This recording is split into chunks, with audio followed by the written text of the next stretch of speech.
Good evening, fellow travelers through time, and welcome to another quiet exploration of the past. As you find your comfort, whether in a warm bed or a quiet corner of your home, and we prepare to descend into history, I invite you to leave a comment. Tell us where in the world you are listening from and what hour the clock shows for you. It is always a quiet comfort to know how far our community of nocturnal historians reaches across the globe. If you find solace in these slow, meandering journeys through bygone eras, perhaps consider subscribing and become a part of our shared quest for a restful night.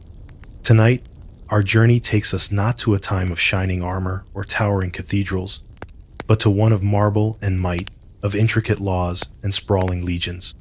We are traveling back to the heart of the Roman Empire, but we are not here to walk the forums as a senator or march with the armies as a legionary.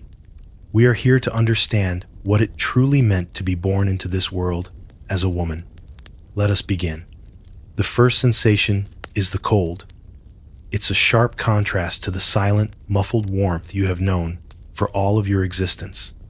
The air, thick with the smells of wood smoke, oil lamps, and human sweat, rushes into your lungs for the first time. You let out a cry. But this cry, echoing off the plaster walls of the Roman Domus, is not a sound of celebration. Not yet. It is a question, posed to the heavy silence that follows.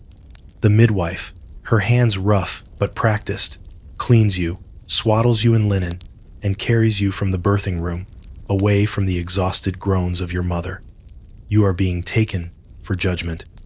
Your entire future, your very right to draw your next breath, rests not on fate, nor on the gods, but on the will of a single man. This is your first and most brutal lesson in the Roman world. You are subject to the law of patria potestas, the power of the father. This is not merely the authority of a family head as we might understand it today. It is absolute, legally sanctioned power. The paterfamilias, the eldest male head of your family, holds the right of life and death. Vitae necisque potestas, over his entire household, his wife, his sons families, his slaves, and you. The midwife places you on the floor at his feet. This is the moment. The entire household holds its breath. Your father looks down, his face unreadable in the flickering lamplight. His assessment is swift and pragmatic. He is not necessarily looking at you with paternal affection. He is looking at you as an accountant might look at a ledger. Is there any physical defect? Are you frail or sickly? Are you the family's fifth daughter when a son was desperately needed to carry on the family name and perform the sacred rites for the ancestors? A son is an asset. He is a future citizen, a potential soldier, a vessel for the family's legacy. He will inherit, and he will one day become a paterfamilias himself. A daughter, you are a liability. You are a mouth to feed, a body to clothe, and most importantly, you are a walking, breathing expense that will one day require a dowry.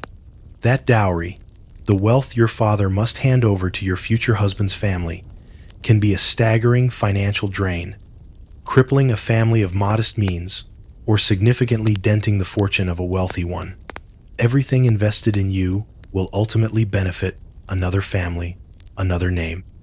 If your father is pleased, or at least resolved to accept you, he will make a simple gesture. He will stoop and lift you from the ground. This act, known as tollere liberum, is your acceptance into the family and into the world of the living. A quiet sigh of relief might ripple through the room. Your life, for now, is secure. But if he turns away, if he remains silent, and motions for you to be removed, your sentence has been passed. This is not considered murder. It is exposure. A family slave will be summoned. You will be carried out of the home, out of the life you have barely touched, and left in a designated public place. Perhaps at the base of a temple, or more likely, on a rubbish heap at the edge of town, a place like the Columna Lactariae milk column, an unofficial gathering point for the city's unwanted infants. There, you are left to the elements, left to the cold of the Roman night or the heat of the next day's sun. You are left for stray dogs to find or for starvation to claim your small life. This is your fate, a fate shared by countless female infants in ancient Rome. Archaeological evidence and ancient texts suggest that families, particularly in the provinces, might raise only one daughter on average, exposing any subsequent female births. The brutal logic of economics and legacy overrode any nascent sense of universal human value. And what if you are found? What if a passerby hears your weak cries and takes pity? This is rarely an act of selfless charity. The person who finds you is more likely a slave trader, or someone looking to acquire a future slave for free. You will be raised, yes, but you will be raised in bondage. Your rescue is simply an exchange of one form of servitude for another. Your life defined by the ownership of the one who found you on the trash heap. Even if you are the one who is lifted up, this initial, terrifying moment of judgment casts a long shadow over your entire life. You learn, before you can even walk or speak, that your existence is conditional. Your worth is not inherent, it is granted. It is tied directly to your health, your potential for a good marriage, and your ability to serve the interests of your father's house. You are not a cherished individual, first and foremost. You are a strategic asset, a future bargaining chip in the great game of Roman family alliances. And so, your life in this world of marble and might begins. It begins not with a coup and an unconditional embrace, but with a cold, silent, and often unforgiving verdict. You have been deemed worthy of keeping. For now, this is simply the first and most elemental reason why life for you, a woman in ancient Rome, truly sucked. The years after your acceptance are a fleeting, hazy period of quasi-freedom, the only such time you will ever know.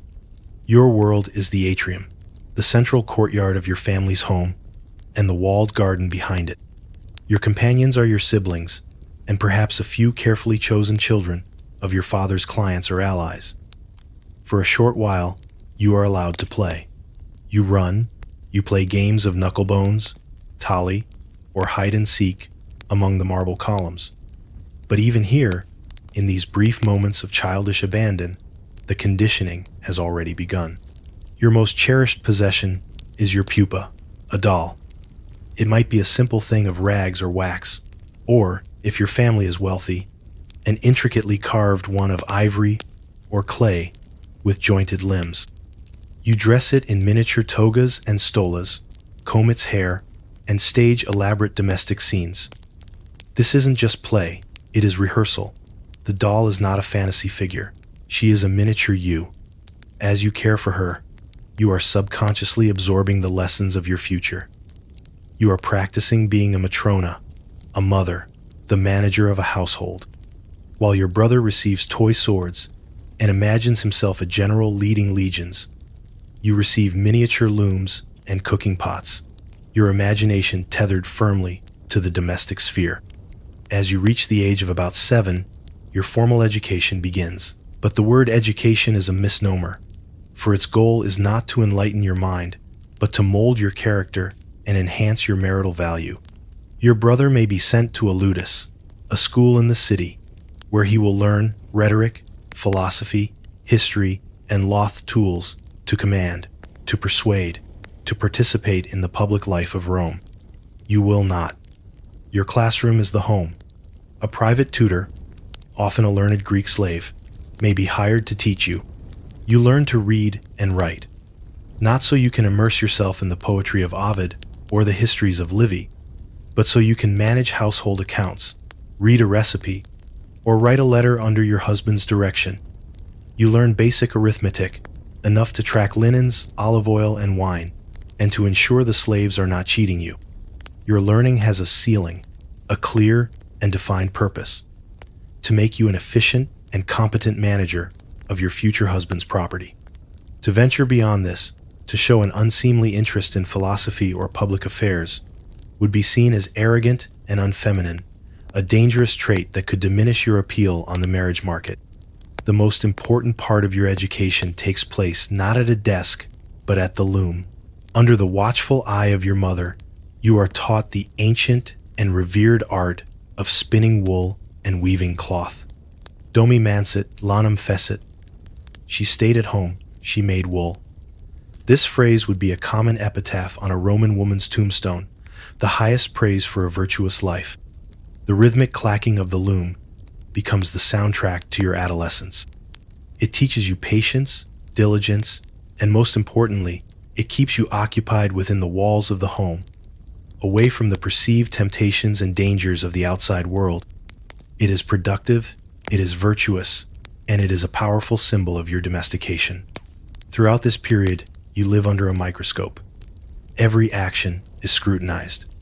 You are taught to walk with a modest gait, to speak softly, and only when spoken to keep your eyes downcast. Your virtue, your pudicitia, is not just a personal quality, it is a family asset, as tangible as gold or land. A single rumor, a single misstep, could tarnish this asset and ruin your marital prospects, bringing shame upon your entire family.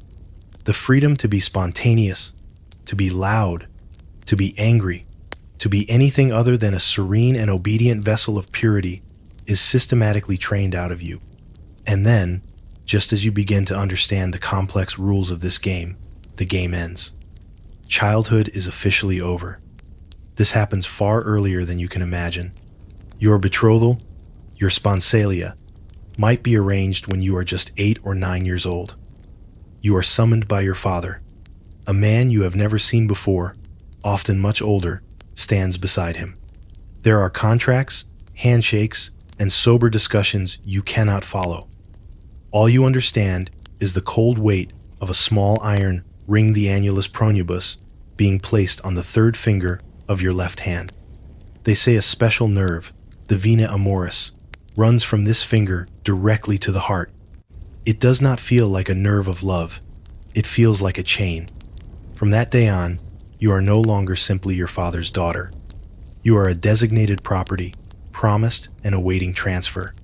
Your life's trajectory is now irrevocably set. It is a path chosen for you to seal a business deal, to forge a political alliance, or simply to unburden your family of your expense. The wedding itself often takes place shortly after you reach puberty, which Roman law deemed to be around the age of 12.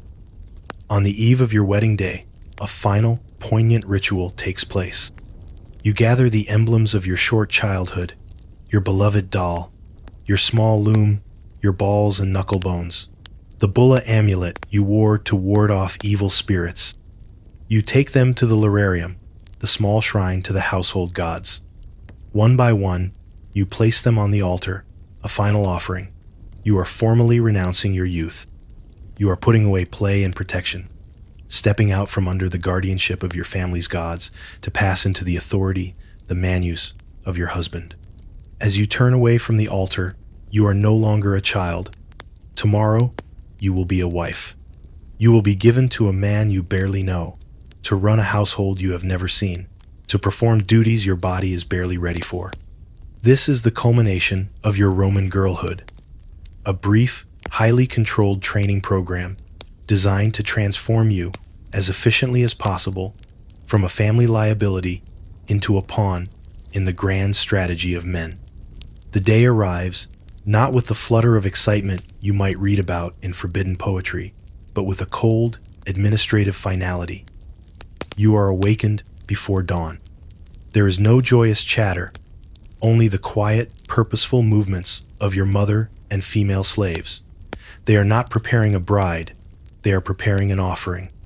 Your hair, worn long and loose throughout your girlhood, is now meticulously divided into 6 distinct locks, braided and coiled in a complex style known as the sex crines.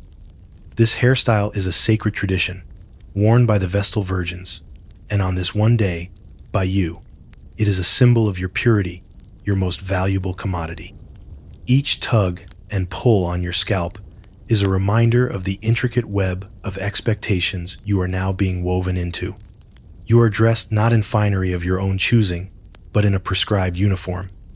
You wear the tunica recta, a simple, straight tunic woven in one piece, the traditional garment of a bride. It is secured at your waist with a woolen girdle, tied in the complex knot of Hercules. Only your husband will have the right to untie it. Over this, you wear a palla, a mantle of saffron yellow, and finally, the most critical piece, the flammeum, the flame-colored veil. It obscures your face entirely. Behind this vibrant shield of color, you are anonymous, your individual features rendered irrelevant. You are simply the bride, a symbolic figure about to perform a required function. Your father and your betrothed meet in the atrium. There may be other guests, but the atmosphere is not one of revelry. It is serious, like the signing of a treaty. You stand silently, a veiled figure in the background.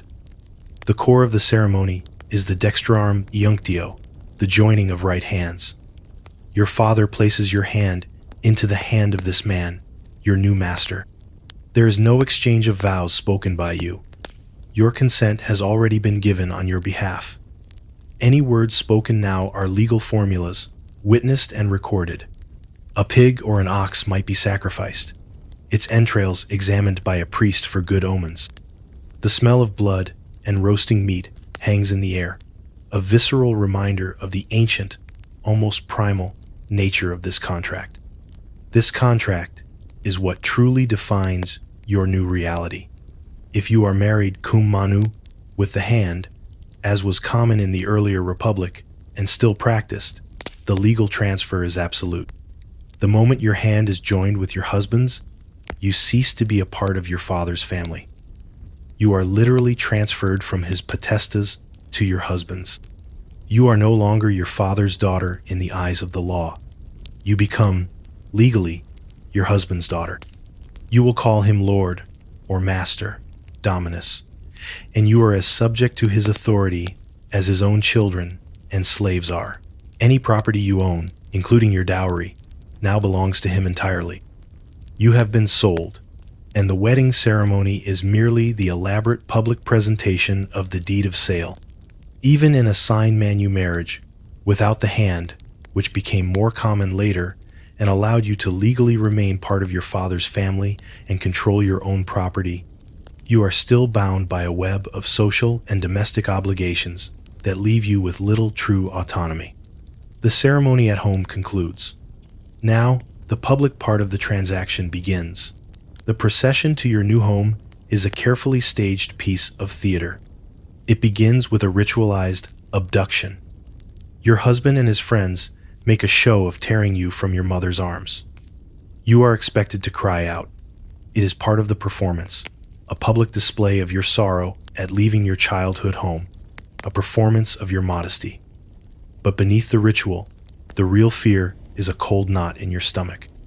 This is no longer pretend. You are truly leaving. As you are led through the streets, the procession becomes a public spectacle. Flute players walk ahead, and the crowd of friends and onlookers shout, Talasio, a traditional wedding cry with ancient, forgotten origins. People throw nuts, the Roman equivalent of ricey symbolizing fertility. But you feel less like a celebrated bride and more like a prized sow being paraded to a new farm. Under your veil, the world is a blur of torchlight and shouting faces. You are the silent, faceless center of this loud, chaotic ritual of transfer. You arrive at your husband's domus. The doorposts have been decorated with garlands. Here, you perform your first duty as the new mistress. You are given wool and oil with which you must anoint the doorway. It is another symbol of your future life, bound to domestic craft and the running of the household. Then, you are not to step, but to be carried over the threshold by your husband's attendants. This is not a gesture of romance. It is born of a grim superstition. If you, the bride, were to trip upon entering your new home for the first time, it would be a disastrous omen for the entire marriage. Your first steps are thus prevented, to safeguard the investment he has made in you. Inside, your husband presents you with two things, fire and water. They are the essentials of life, the core of the home. By accepting them, you accept your role as the keeper of his hearth and his household. The legal transaction is complete. The social performance is over. You are now in his domain, under the watch of his ancestral gods. The evening will end in the marriage bed, a room lavishly decorated for the occasion. The untying of the knot of Hercules, the consummation, is the final seal on the contract. It is a duty, a proof of your virginity, and a necessary step towards the true purpose of this entire affair, the production of a legitimate heir. Your feelings, your fear, your youth, your utter strangeness in this new place with this new heir entirely irrelevant. You were not wooed and won. You were assessed, negotiated for, and transferred. Your wedding was not a celebration of love, but the solemn and binding ritual that formalized your passage from one man's property to another's. Now that you are a wife, perhaps you feel a shift, a sense that you have attained some new status, some measure of adult authority. But in the cold, unfeeling architecture of Roman law, you have simply moved from one state of legal infancy to another. You are a ghost in the legal system, a presence felt only through the man who controls you. Your life is circumscribed by a doctrine so fundamental to the Roman mind that it is almost invisible to them. You are, and always will be, a perpetual minor. The justification for this is laid out bluntly by jurists and philosophers. Cicero might argue it, Livy might imply it. Women are possessed of a certain infirmitas, consilia, weakness of judgment. Your intellect is considered lighter, your nature more frivolous, your emotions too volatile to be trusted with the weighty matters of law, property, and state. Therefore, for your own good, and for the stability of the social order, you must be protected from yourself. This protection is a gilded cage of legal incapacity. Your first encounter with this reality comes when you attempt to act as an individual. Imagine your father has died and left you a small olive grove in your own right, which is possible under a sine manu marriage. You cannot sell it. You cannot lease it. You cannot even draft a contract to hire more laborers to harvest the olives. To perform any significant legal or financial act, you require the consent of your tutor. This is your legally appointed male guardian. If your father is dead and you are not in your husband's manus, a guardian will be appointed for you from among your male relatives, an uncle, a brother. This man's approval, his auctoritas tutoris, is required for almost everything of consequence. Your tutor is meant to act in your best interest, to protect your property from foolish decisions. But too often, his interests and yours diverge. He may block a sale because he hopes to acquire the land himself cheaply later. He might prevent you from lending money because he disapproves of the borrower for his own political reasons. His guidance feels less like a shield and more like a leash, a constant, frustrating reminder that you are not trusted to manage your own affairs. Every transaction becomes a negotiation, not just with a third party, but with your own guardian. You have ownership without control, a frustrating legal paradox that defines your existence. This legal infancy extends into every corner of your life. You cannot appear in court to represent yourself. If you are wronged, if someone damages your property or defaults on a debt to you, you cannot bring a lawsuit. Your husband or your tutor must do it for you. You stand silently in the background of your own justice, your voice channeled and perhaps distorted by the man speaking on your behalf. Likewise, you cannot serve as a witness in most significant legal cases. Your word is considered less reliable, your observations tainted by that supposed weakness of judgment. Making a will, the most fundamental right of property ownership, is fraught with complications. For much of Roman history, you simply couldn't. Even later, when it became possible, it required a complex legal process and, of course, the approval of your tutor, who might well be a potential heir with a vested interest in the outcome. The very concept of citizenship, the pride of every Roman man, is a hollow one for you. You are a Roman citizen, yes, but only in a passive sense. It grants you the right to be legally married to a Roman man and to bear children who will be Roman citizens. It does not grant you the right to vote in any assembly, to stand for any office, or to participate in any way in the political life of the Republic or the Empire. The bustling activity of the Forum, the passionate debates in the Senate House, this is a world you can only observe from a distance, like a play being performed on a stage you are forbidden to enter. Your legal non-existence creates a profound sense of powerlessness. You are an object to which things happen, rather than an agent who can make things happen. When your husband dies, you find yourself once again in a state of legal limbo, waiting for a new tutor to be appointed. When your son comes of age, he may well be legally your superior, capable of conducting business and engaging in legal matters that you, his mother, are barred from. The world operates according to a complex set of rules written by men, for men. You are merely a subject of these rules, never a participant in their creation. You learn to operate within the shadows of this system. You learn the art of influence, of gentle persuasion. You might appeal to your husband's pride, your son's affection, or your tutor's greed to achieve your goals. You become a master of indirect power, of domestic politics, because you have no access to direct power.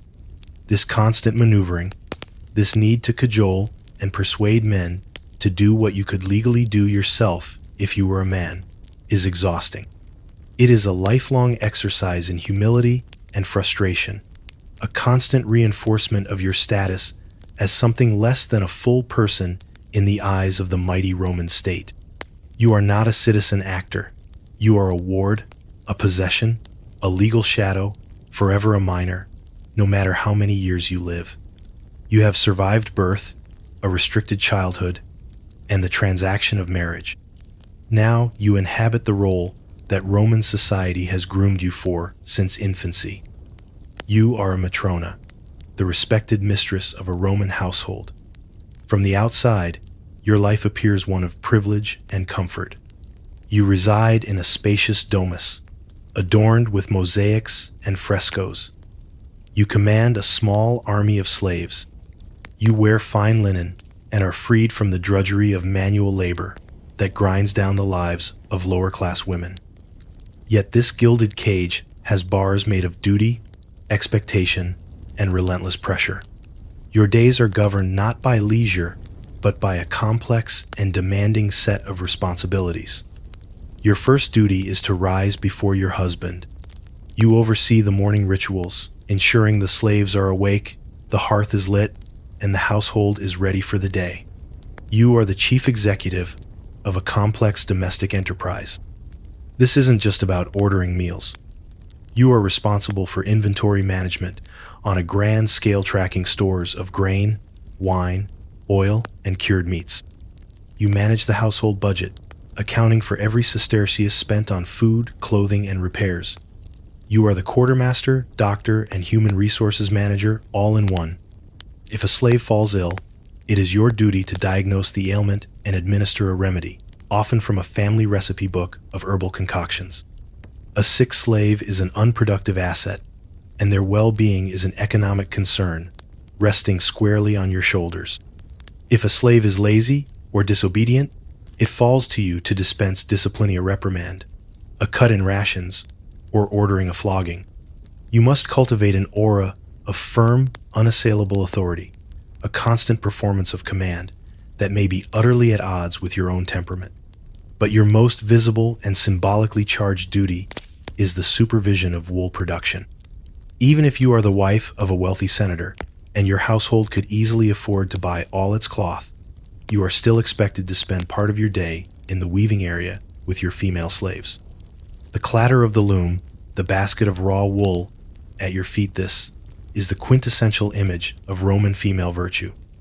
To neglect this duty would be to invite scorn and gossip. It proves you are not idle, that you are grounded in the traditional values of your ancestors. It is a powerful piece of social theater, and you are its leading actress. The pressure to embody this ideal of the tireless, virtuous lanifica, wool worker, is immense. You are not judged by your wit or your wisdom, but by the smooth running of your household and the quality of the cloth produced under your watch. Beyond these practical duties lies a heavier, more abstract burden, the constant, suffocating pressure to be the perfect Roman matron. You must be a paragon of dignitas, dignity, gravitas, seriousness, and above all, pudicitia, modesty and chastity. Your every public action is a reflection on your husband and his family. The way you walk, the way you speak to guests, the very expression on your face must be a carefully calibrated performance of serene, unquestioning loyalty and virtue. You have no private life. Your friendships with other women are opportunities for your husband's rivals to spread rumors. Your home is not a sanctuary, but a semi-public space where your husband conducts business and entertains clients.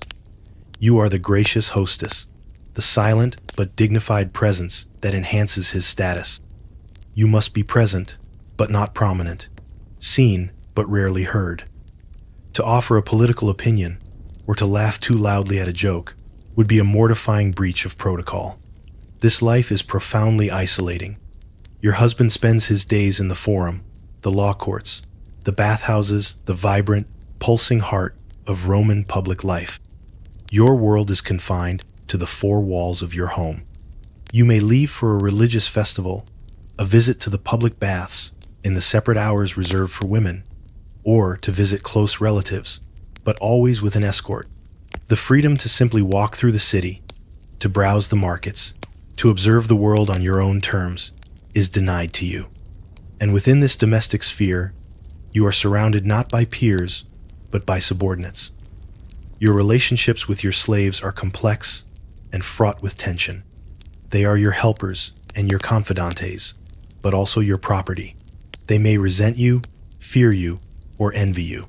True intimacy is impossible across this chasm of status. You may be the queen of your small domestic kingdom, but it is a lonely reign. You are trapped in a role, a beautiful, respectable, and utterly suffocating prison where the walls are built not of stone, but of virtue, and the warden is the unblinking eye of Roman society itself. The weight of this perfection, day in and day out, is exhausting.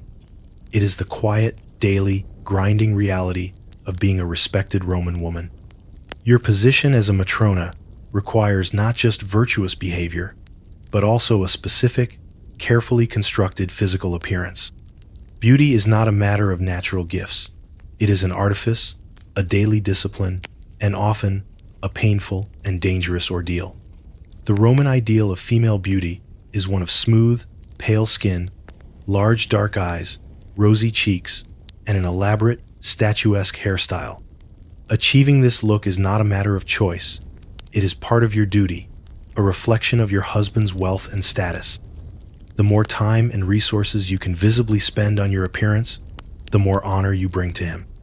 Your day often begins with a session with your ornatrix, a female slave specifically trained in the arts of cosmetics and hairdressing.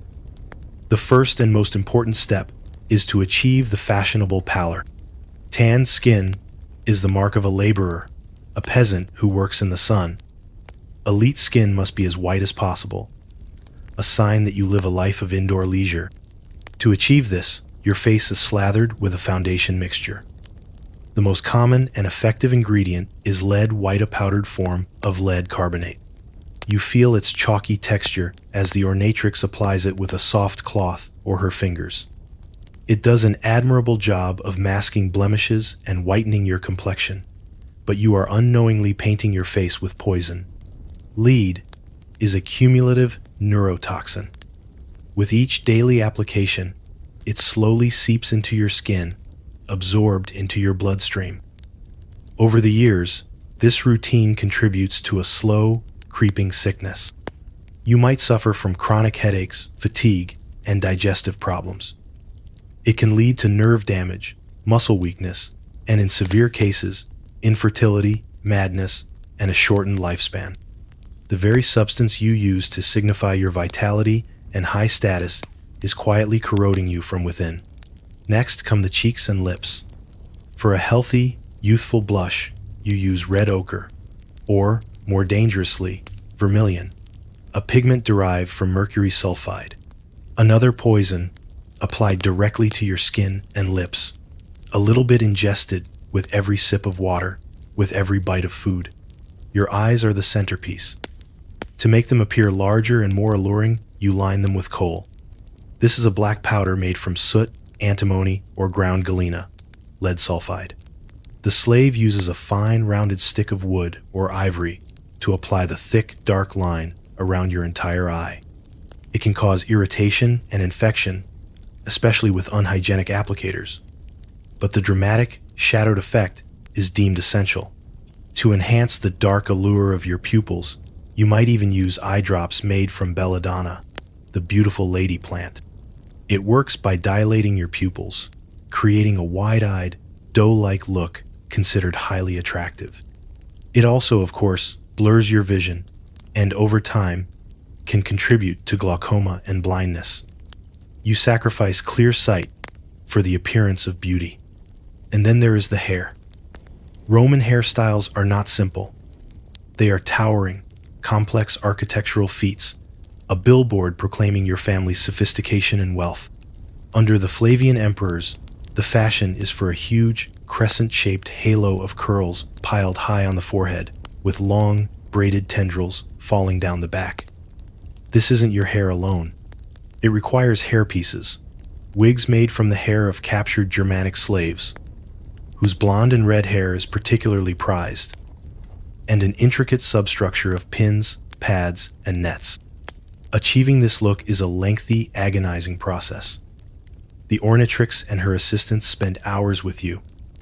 They use heated metal tongs scalamistrumto, curl each lock of hair. A moment of carelessness, a slip of the hand, and the searing hot iron meets your scalp or forehead, leaving a painful burn that must be hidden beneath the finished coiffure. Your hair is pulled, twisted, and pinned so tightly that it causes constant tension headaches.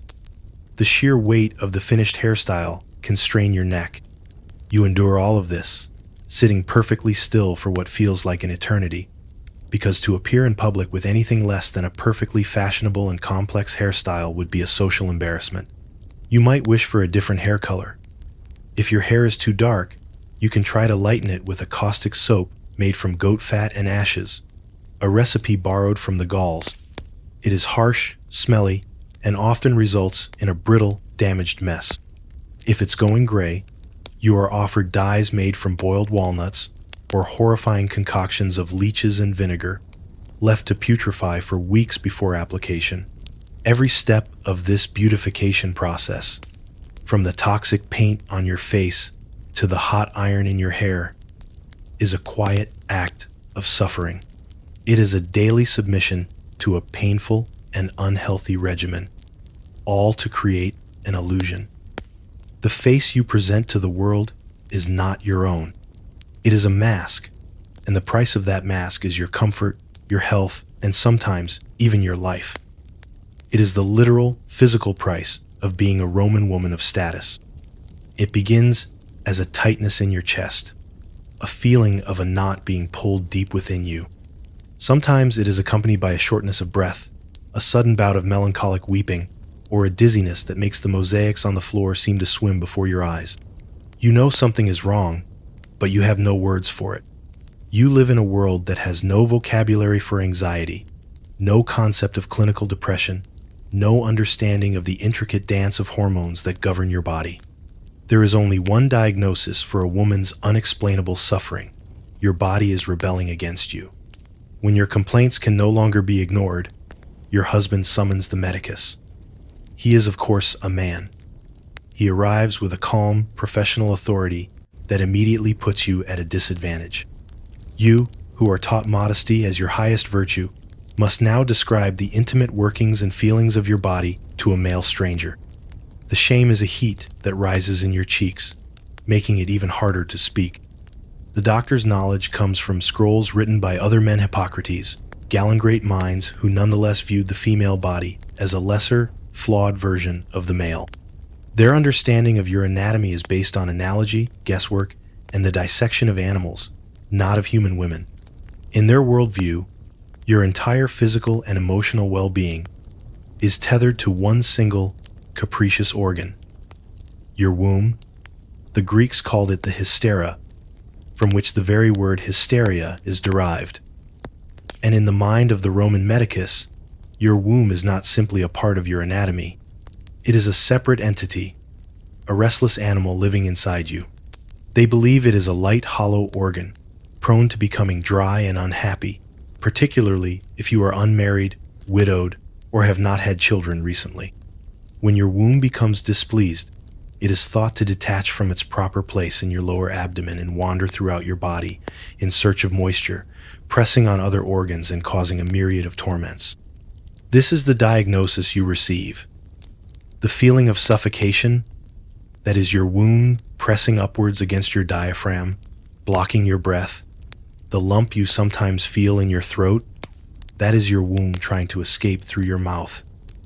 Your sudden crying spells, your moments of profound sadness, your flashes of anger, all are symptoms of this internal, wandering chaos. Your very real emotional or physical pain is dismissed as a feminine malfunction, the predictable antics of a misbehaving organ. The cures prescribed are not designed to treat your symptoms, but to coax or terrify this errant womb back into its rightful place. The medicus directs the household slaves in a strange and humiliating ritual.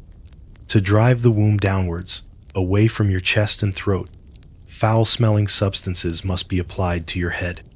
A slave holds a brazier of smoking, smoldering asphalt, bitumen, or burnt wool directly under your nose. You are forced to inhale the acrid, choking fumes, which are meant to be so repulsive that your womb will flee from them. Simultaneously, to attract it back to its home, sweet and pleasant scents are applied to your lower body.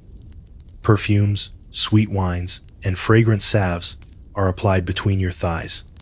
You lie there, choking on noxious smoke while your private areas are anointed with fragrant oils. The entire process a bizarre sensory assault designed to manipulate the supposed desires of the animal inside you. If these olfactory tactics fail, the doctor may recommend other measures. The ultimate prescription, you are told, is marriage and pregnancy. A husband, through regular intercourse, can moisten the dry womb and keep it content. A pregnancy will give it a purpose, and more importantly, the weight of the developing fetus will anchor it firmly in place. Your health is not your own. It is presented as a direct consequence of your reproductive utility to your husband and the state. If the fit is severe, if you have fainted or gone into convulsions, the situation becomes more desperate. The midwife might be called.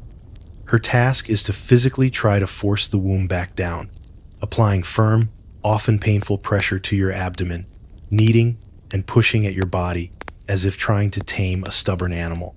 The psychological toll of this is immeasurable. You are told that your own body is a traitor. You learn that your deepest feelings and most intimate pains are not valid in themselves, but are merely the symptoms of a bizarre internal disorder that defines your sex. You live in a state of constant, low-grade distrust of your own flesh.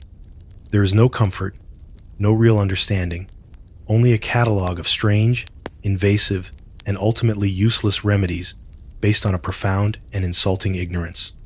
You are left alone with your suffering, told that the very essence of your womanhood is the source of your affliction. Of all the duties expected of you, the most important and by far the most dangerous is the one your entire life has been oriented towards, producing a legitimate heir for your husband. From the moment you miss your monthly cycle, a quiet, pervasive fear becomes your constant companion. In this world, pregnancy is not a glowing, celebrated journey.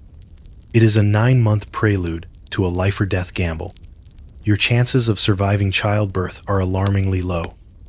It is estimated that 1 in 50 Roman women died in childbirth. Given that you would be expected to bear multiple children to ensure at least one son survived to adulthood, your cumulative risk was immense. Each pregnancy was a new roll of the dice. You have seen it happen to your own female relatives and friends. A vibrant young woman, wife to a prominent man, goes into her birthing room and never comes out. The household, which had been preparing for celebration, is instead plunged into mourning. This image is always at the back of your mind. Medical understanding of the process is minimal. There is no concept of germ theory, no understanding of the importance of hygiene. The midwife, or obstetrix, who will attend you, is likely an experienced older woman, but her knowledge is based on tradition and anecdotal evidence, not clinical science. She is as much a spiritual guide as a medical practitioner. Her hands, which will be the first to touch your child, have not been scrubbed. They have tended to other household chores, handled food, and perhaps even cared for other sick members of the household that same day. The birthing room itself is a chamber of controlled chaos. It is kept dark and enclosed, filled with the smoke of ritual herbs meant to appease the gods. You are not placed in a bed. You are seated on a special birthing stool, a sturdy chair with a U-shaped opening in the seat, designed by the Greek physician Soranus.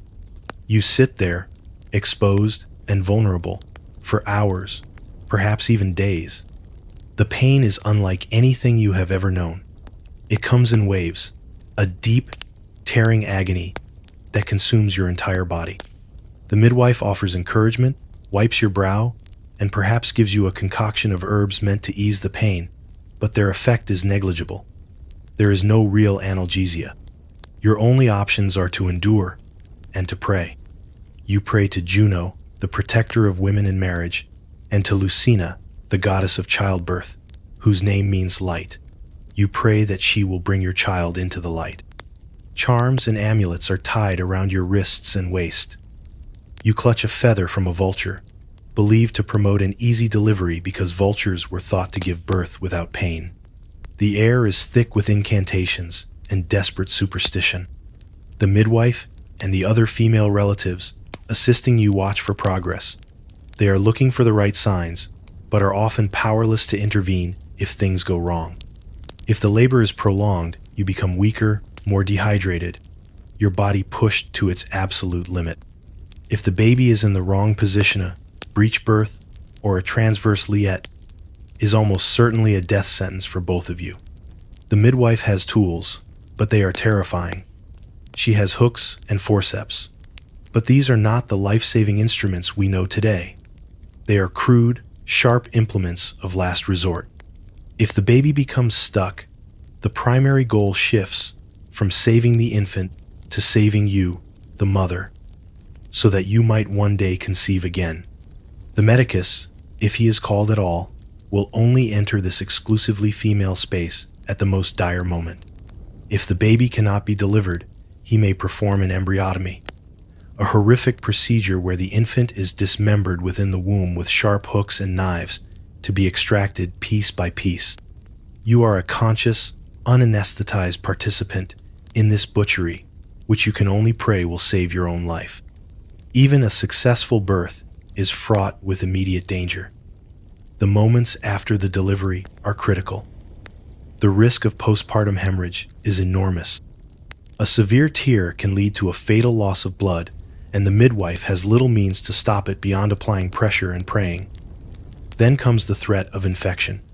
Puerperal fever, or childbed fever, caused by bacteria introduced into your body during the birth, is a common and terrifying killer. A day or two after surviving the ordeal of labor, a fever begins to rage. You develop chills, abdominal pain, and a foul-smelling discharge.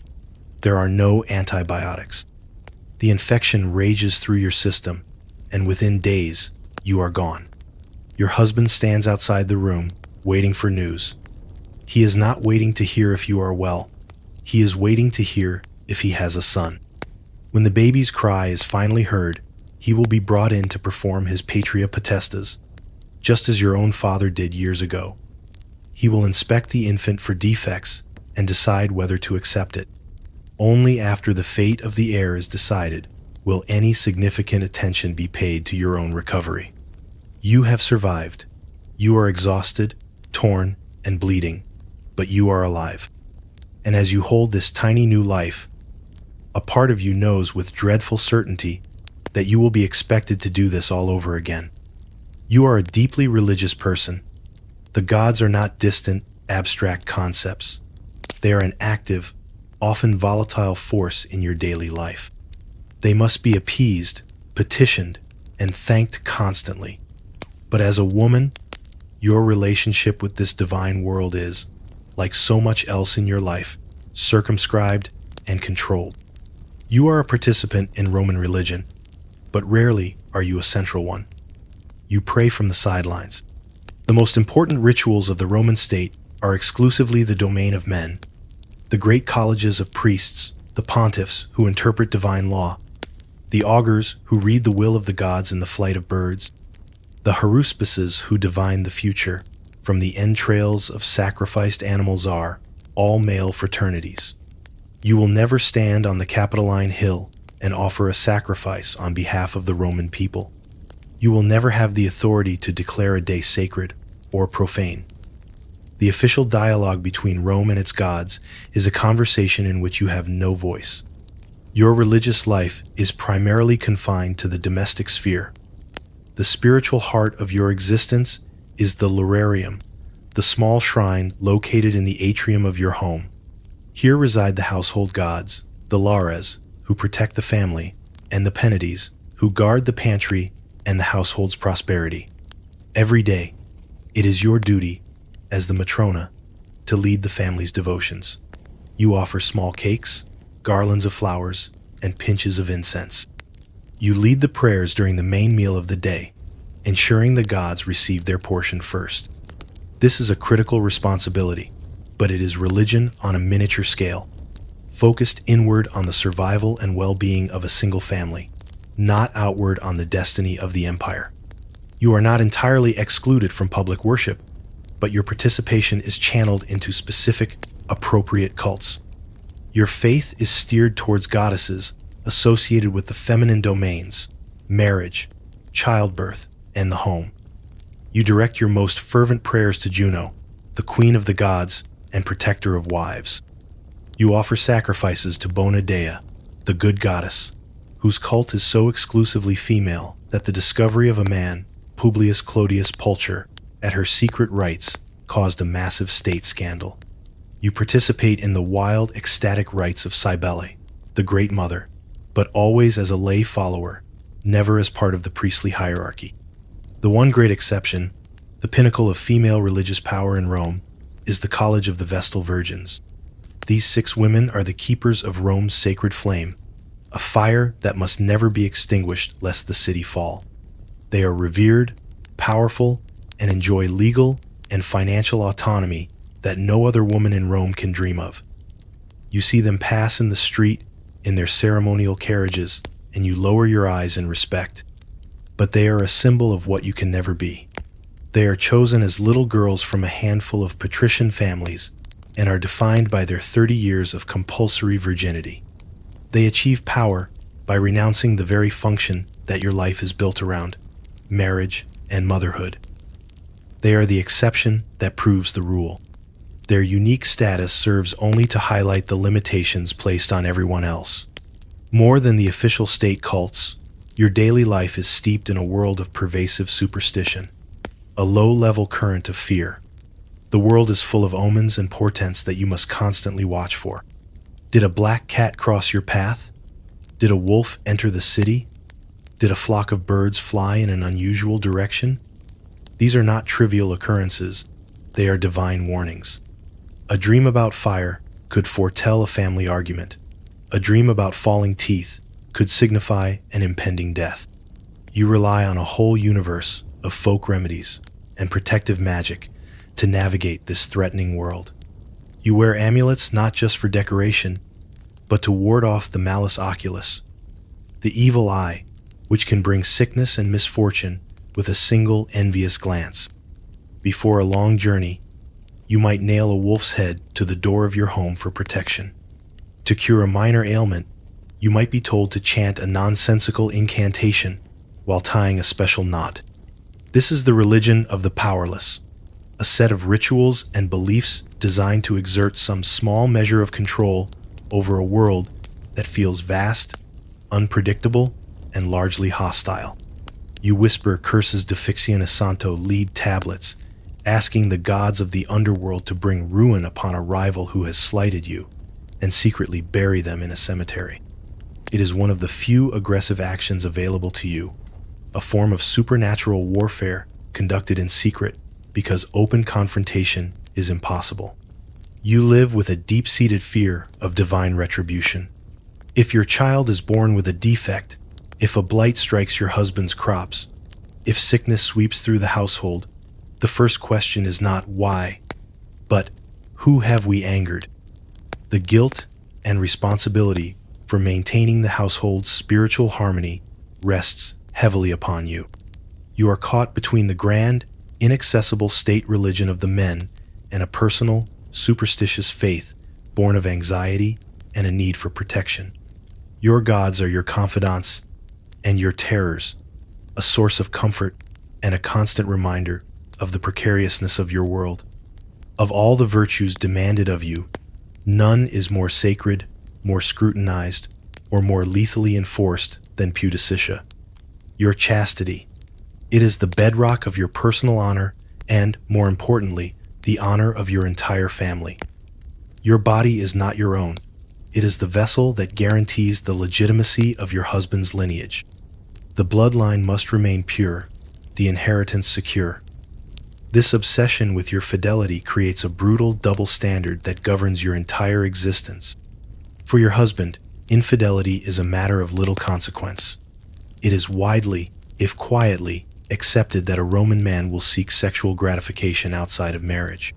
He can frequent brothels, keep concubines, or have affairs with slaves and lower-class women with almost complete social and legal impunity.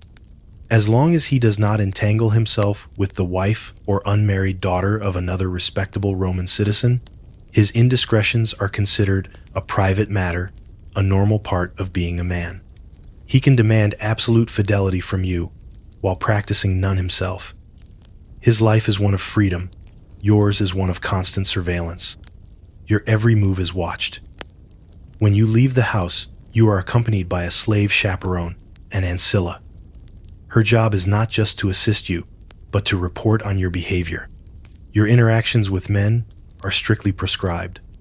A lingering glance, a conversation that is too friendly, a letter secretly past any of these could be misinterpreted and ignite a scandal that could destroy you.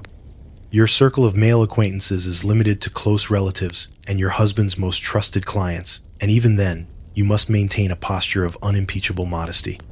The terror of this system lies in its finality. An accusation of adultery, known as stuprum, is tantamount to a conviction. The word of a man, especially a man of status, holds infinitely more weight than yours. Your denial is meaningless against the force of his accusation. In the early days of the Republic, the punishment for female adultery was a private family matter, and arguably even more terrifying for it. Under the ancient laws, your husband or your father, as the head of the household, had the legal right to execute you on the spot. If he caught you in the act, he could kill you with his own hands, with no legal repercussions. It was a private honor killing, cleansing the family shame with your blood. Even if not caught in the act, he could convene a family council, a iudicium domesticum, where he, your father, and other male relatives would sit as your judges. There would be no independent counsel, no impartial jury. You would stand before your accusers, your family, and receive their verdict. The sentence could be death, or it could be exile and the complete loss of your dowry. Later, under the Emperor Augustus's Julian laws, adultery became a public crime. This might seem like progress, a move away from private vengeance towards state justice. In reality, it institutionalized the horror. The law now compelled a husband to divorce and prosecute his adulterous wife. If he failed to do so, he himself could be charged as a pimp. He could no longer choose to look the other way or forgive you. The trial would be a public spectacle of shame. You would be brought before the courts, your private life dissected, and judged by a crowd of strangers. If found guilty, the punishment was severe. You would lose half your dowry and a third of your property. You would be banished, relegated to a barren, remote island in the Mediterranean, a place like Pandateria or Garrus. You would be forbidden from ever remarrying.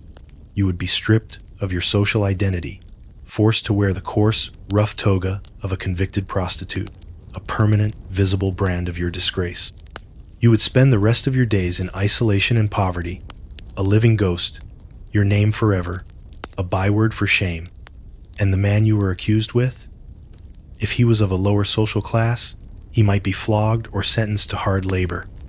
If he was of an equal or higher class, the punishment was often lighter than yours. The confiscation of half his property in exile to a different, perhaps more comfortable island. He would not be forced to wear a badge of shame for the rest of his life. This unforgiving law hangs over you every single day. It is a powerful tool of control, ensuring your absolute obedience, not just sexually, but in all matters. Any act of defiance, any hint of independence, could be twisted into a suggestion of moral laxity, and the threat of an adultery charge is a powerful weapon to keep you in line. You live in a state of perpetual caution, a prisoner of a virtue that is demanded of you, but not of the man who sleeps beside you each night. The scales of justice are weighted, and for a woman accused, they only ever fall one way, down into ruin. You might think that escaping an unhappy marriage would be a release, a path to freedom. In the later Roman Republic and Empire, divorce became relatively easy and common, at least from a legal standpoint. A man could divorce you simply by sending you a letter declaring his intent, a process known as repudium. You, too, technically had the right to initiate a divorce if you were in a sine manu marriage, though it was a far more scandalous and difficult path for a woman to take. But this ease of separation was not an avenue to liberation. It was an open door to a different kind of prison, one defined by social vulnerability and economic uncertainty. The most common reason for your husband to divorce you is not cruelty or incompatibility, but infertility. If, after a few years of marriage, you have failed to produce a son, you are deemed to have failed in your primary function. Your husband can dismiss you without fault, sending you back to your father's house to make way for a new, hopefully more fertile, wife. The shame of this is profound. You are publicly declared barren, a failure as a woman, and your value on the marriage market plummets. Upon divorce, the central and most contentious issue is the dowry. This wealth, which your father gave to your husband upon marriage, was legally supposed to be returned to your family. It was your safety net. However, your ex-husband could legally make deductions. He could claim a portion for each child you had born, arguing it was for their upkeep. More punishingly, if he could prove any misconduct on your part, even a fabricated charge of extravagance or disrespect, far short of adultery, he could withhold a significant portion as a penalty. The fight over the dowry could drag on in the courts for years, a humiliating and costly battle waged by the men of your respective families, with you as the silent, powerless pawn at its center. Even if your dowry is returned in full, your position is precarious. You return to your father's home, but you are no longer the cherished daughter. You are a divorced woman, a returned asset, and a social awkwardity. You are once again under the full legal control of your paterfamilias or his appointed tutor. Your future will once again be decided for you, and a second marriage will be arranged as quickly as possible, perhaps to an older widower or a less desirable political ally. You are damaged goods, and your options are limited. If it is your husband who dies, you become a widow, a vidua. This status brings a brief period of respect and mourning, but that quickly gives way to a new set of pressures. As a widow, you are often seen as a problem to be solved. Roman society was deeply uncomfortable with the idea of a single, independent, and sexually experienced woman. A widow was a potential source of scandal, a woman without a man to control her. Your first concern is your children. You love them, but legally, they are not yours. They belong to your late husband's family, his lineage. If they are young, you may be allowed to raise them, but their legal guardianship and control over their inheritance passes to a male relative from their father's side. You live with the constant, quiet threat that this guardian could, at any time, decide it is better for the children to be raised in another household, separating you from them completely. Your own future is once again out of your hands. If you are young and still of childbearing age, the pressure to remarry is immense. Augustus's laws actively penalized childless widows who remained unmarried for too long, restricting their ability to inherit property. Your father, your brothers, your late husband's relatives all will see it as their duty to find you a new husband promptly. Your period of grieving is cut short by the pragmatic need to place you back under the control of a man. You are a prize on the marriage market once more, but this time, a particularly valuable one. A wealthy widow, an uxor dotata, is a highly sought-after catch. Men will circle, not necessarily for your charm or character, but for the fortune you control. Your suitors are negotiating with your male guardian, weighing your dowry and inheritance against your age and the number of children you already have. The entire process feels less like courtship and more like a hostile corporate takeover, with you as the target company. Choosing to remain a univira woman who has had only one husband is a path fraught with difficulty.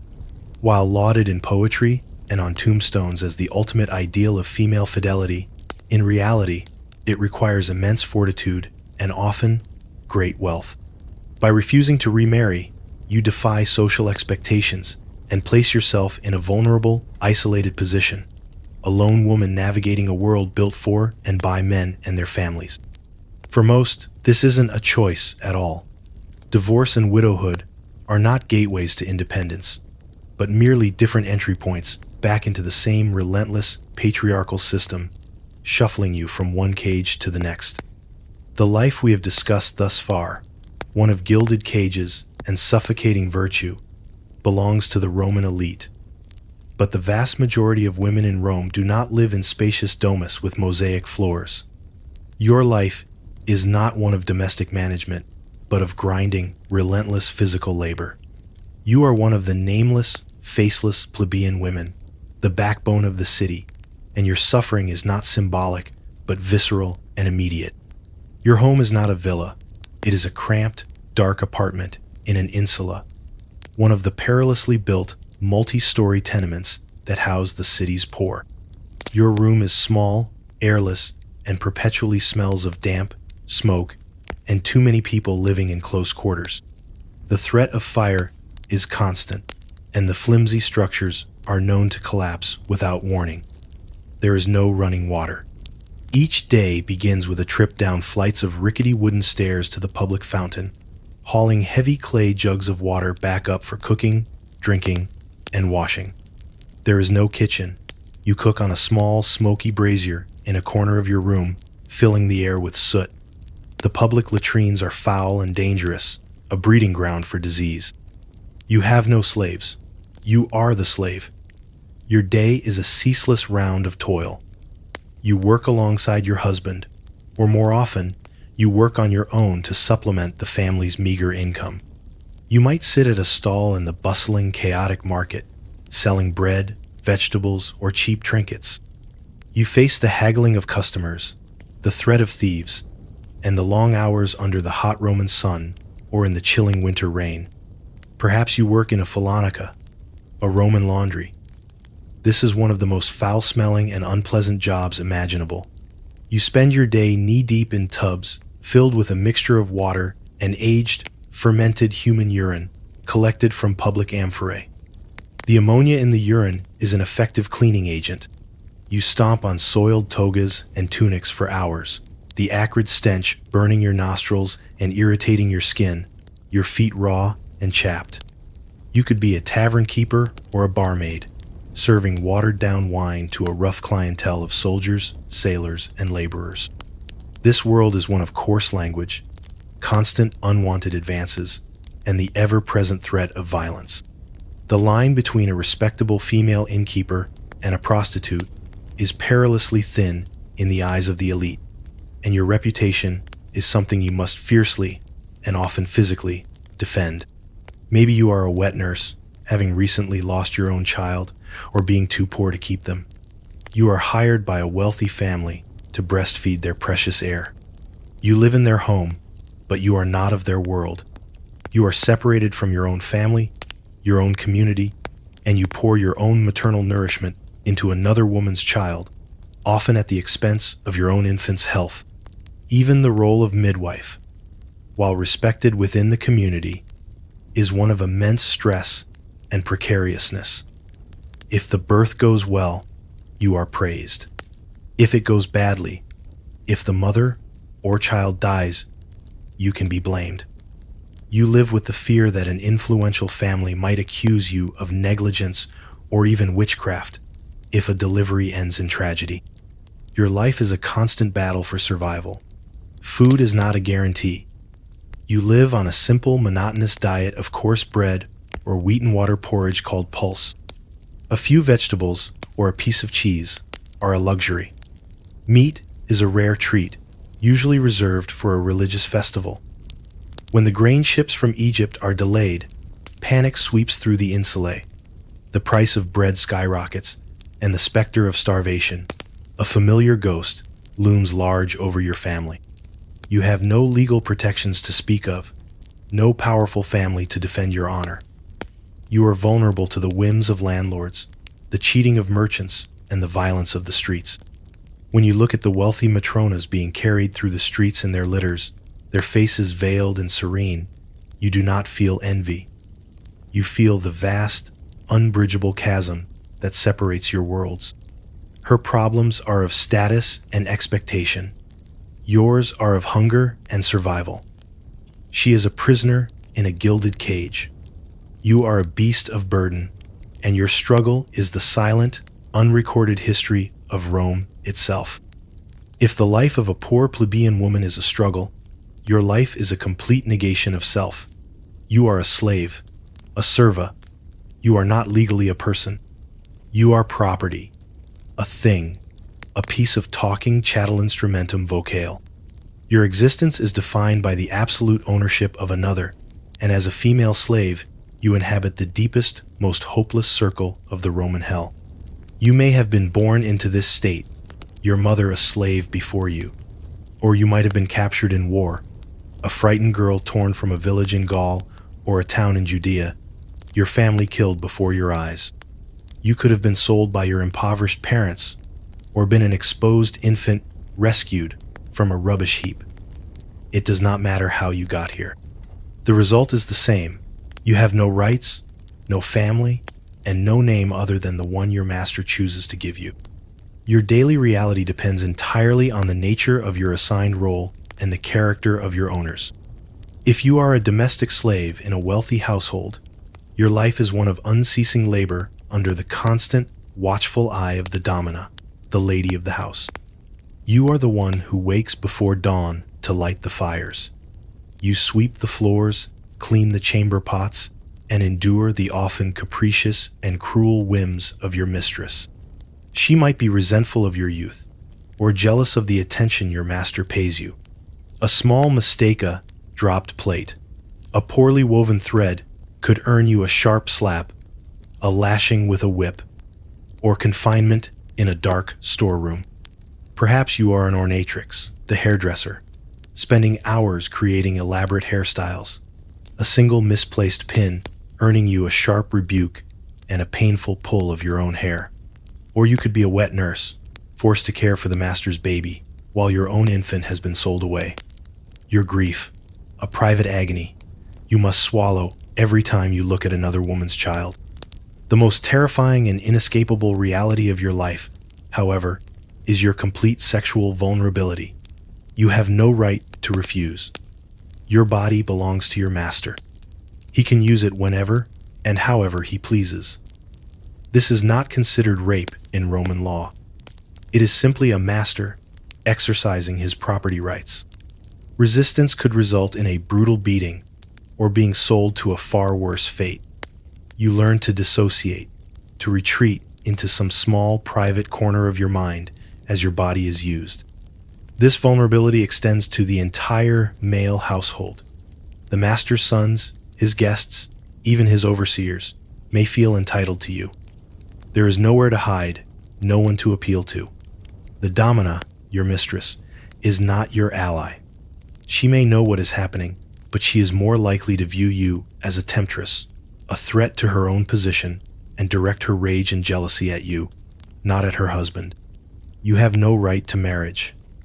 Any relationship you form with a male slave, a contubernum, is not legally recognized. It is a fragile bond that can be shattered at any moment by your owner.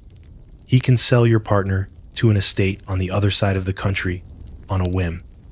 The most heartbreaking part of this reality is that you cannot even claim your own children. By law, any child born to a female slave is the property of her master, a doctrine known as partus sequitur ventrum. The offspring follows the womb. He has created a new, valuable asset for himself at no cost. You may be forced to watch the child you carried and birth be sold away, never to be seen again. Your womb, too, is his property. If you are not a domestic slave, your fate could be even grimmer. You might be sent to work on a rural estate, a latifundium, where you perform back-breaking agricultural labor from sunrise to sunset, living in squalid barracks under the brutal watch of an overseer. Or you could be sold to a brothel a lupanar. Here, your existence becomes a living nightmare of endless, anonymous sexual encounters in a tiny, dark, windowless cell. You are given a new, vulgar name, and your life is measured in the small number of coins you earn for your owner, the Leno. Disease is rampant, violence is endemic, and your life expectancy is brutally short. There is no escape. A runaway slave, if caught, is branded on the forehead with the letter F for fugitivus. They might be forced to wear a permanent, heavy iron collar, sometimes inscribed with a message like, "I have run away. Seize me. When you have returned me to my master, you will receive a reward." You are a walking, breathing warning to the others. Your life is a void of personhood. You are stripped of your past, denied a future, and have no control over your present. You are an object, a tool, a vessel for labor and lust.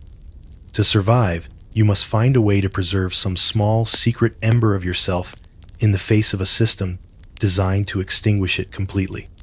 It is the most profound and complete form of suffering in the Roman world. A silent scream at the very bottom of its glorious, marble-clad society. The Roman world is a world obsessed with youth and utility. Your value as a woman has been explicitly tied for your entire life to your beauty and, above all, your fertility. Now, that time is passing. The lines on your face, once fought with lead-based powders, are deepening. Your hair, once the subject of elaborate coiffures, is thinning and streaked with gray. And most significantly, you have passed through menopause. You can no longer bear children. In the eyes of society, your primary purpose is complete. You are entering the long, quiet, and often lonely twilight of old age. You are not yet ancient by our standards. Perhaps you are only in your late 40s or 50s, but life in the Roman era is hard, and the years have taken their toll. You have survived multiple childbirths, endured primitive medical care, and weathered years of physical and emotional stress. Your body aches. Your teeth, worn down by a gritty diet, are loose or missing. Your eyesight might be failing. There is no concept of palliative care or support for the elderly. Your slow decline is a private struggle, a series of discomforts and pains to be borne with quiet resignation. Your social position undergoes a subtle but profound shift. As a fertile matrona, you were the powerful, respected queen of the household. Now, that authority begins to wane. If your husband is still alive, he may still respect you, but his attentions might turn to younger female slaves or a new concubine. If he has died, your situation is even more precarious. The authority in the household now passes to your eldest son, the new paterfamilias. You have gone from being the mistress of the house to being a resident in your son's home. You are now dependent on his goodwill. While Roman morality dictates a strong sense of duty, pietas, towards parents, the reality can be complex. You are another mouth to feed, a presence that might clash with your ambitious and proud daughter-in-law who now sees herself as the new domina of the house. You might feel like a guest in the home you once managed, your opinions politely ignored, your routines and preferences secondary to the new order. Your lifelong experience in managing a household now counts for little. The isolation deepens. Your female peers, the friends you grew up with, are beginning to die. The world you knew is shrinking. The public world of Rome, with its festivals and ceremonies, seems louder, faster, and more alien. It is a city for the young and the powerful. As an older woman, you become increasingly invisible. When you walk through the streets, if you are still able, you are no longer an object of male gazebo, be it appreciative or predatory. You are simply an old woman, a part of the background scenery, easily overlooked.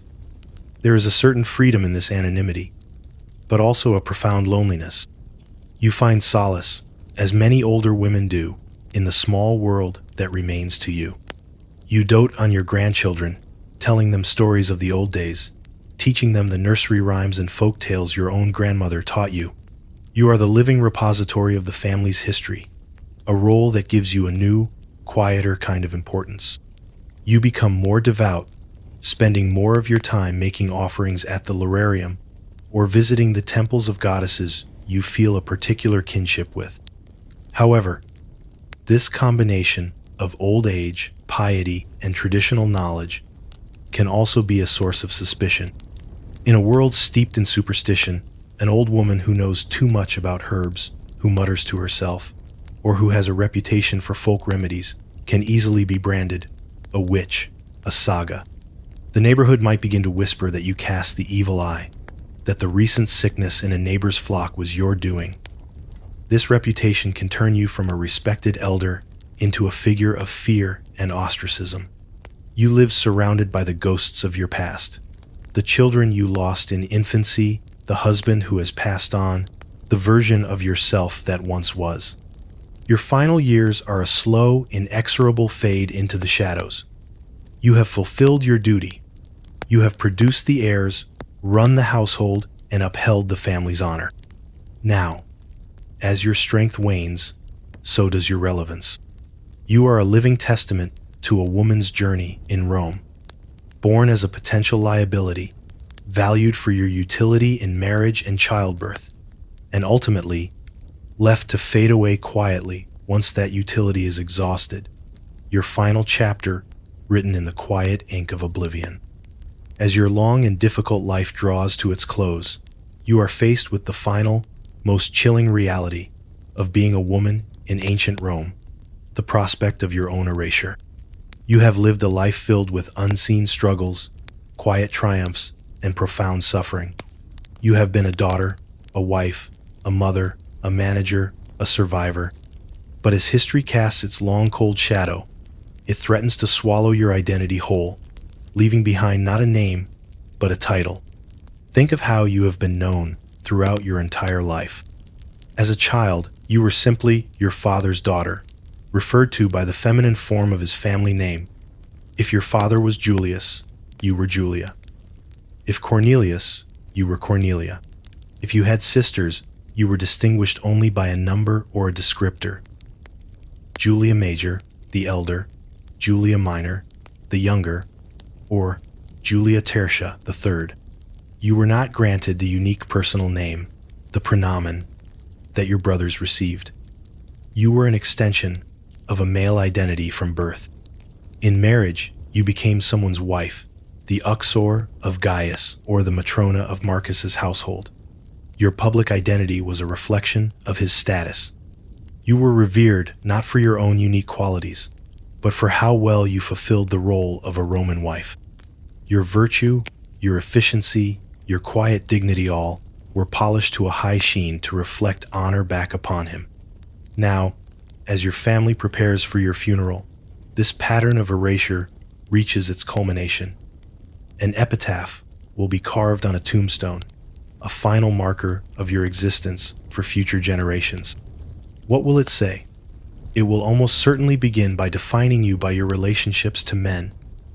Here lies Claudia, beloved wife of Lucius. To Aurelia, a most devoted daughter to her father, Decimus.